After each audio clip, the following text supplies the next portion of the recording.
There are some states that have popped up on there that we've never talked about as potential Arizona. swing states. Yeah. Arizona, Utah. Yeah.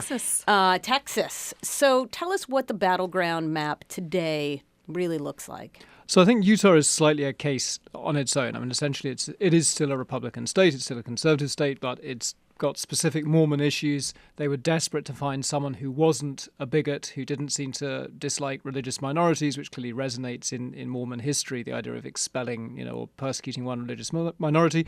You have this candidate, independent conservative ex-CIA officer Evan McMullen, who is a Mormon, and that's a kind of out for Utah. So I think Utah is a special case. It's also only 6 electoral college votes.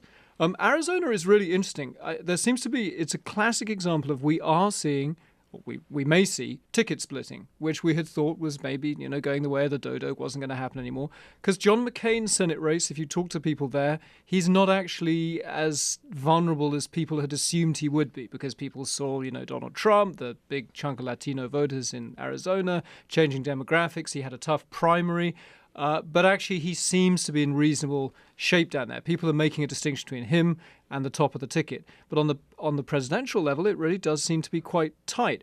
I think, having just spent a long chunk of time out in the field in some swing states, I think that one thing, Rebecca used the very useful phrase, people coming home. I think people who are saying that they weren't enthusiastic enough about their candidate to do the thing that they usually do, to vote Republican or vote Democratic. I think that as we get close and the stakes are clearly high, that sort of self-indulgent sort of protest sort of thing is fading. People are coming home. So you meet a bunch of ex-Bernie Sanders people who say, you know what, actually, this is real. I'm going to vote for Hillary Clinton. And I was for example, in Nevada last week. Now, the candidate there for the Senate, Joe Heck, disavowed Donald Trump after the Billy Bush tapes came out.